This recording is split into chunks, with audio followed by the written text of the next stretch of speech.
आज आपण करणार आहे साबुदाणा खिचडी। त्या आपण ते फल्ली तेलामध्ये किंवा तुपामध्ये पण करू शकतो। मी तूप घेतला आहे, त्यामध्ये मी जिरं टाकत आहे, थोडी मिरेपूड, कढीपत्ता आणि हिरवा मिरचा।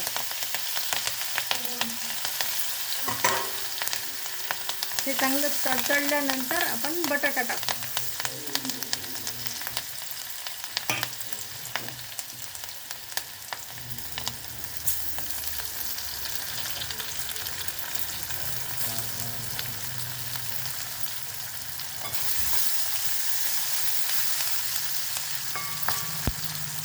थोडा वेळ बटाटा शिजू द्यायचा। बटाटे आपले शिजलेले आहे।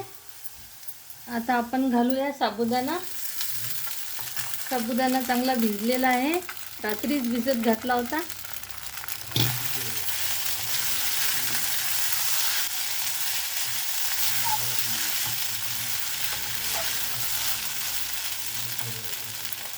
आणि त्यानंतर टाकूया शेंगदाणा कूट। 1 वाटी साबुदाण्याला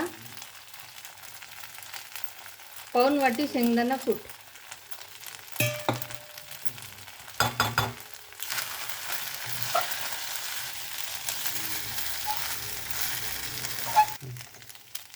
आता आपण टाकूया चवीपुरते मीठ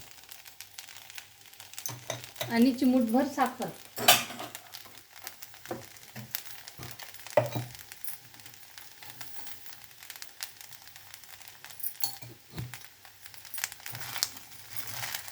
साबुदाणा जर कोरडा झाला तर आपण थोडं दही पण टाकू शकतो, नाही तर मग लिंबू पिळून आपल्याला खाता येईल।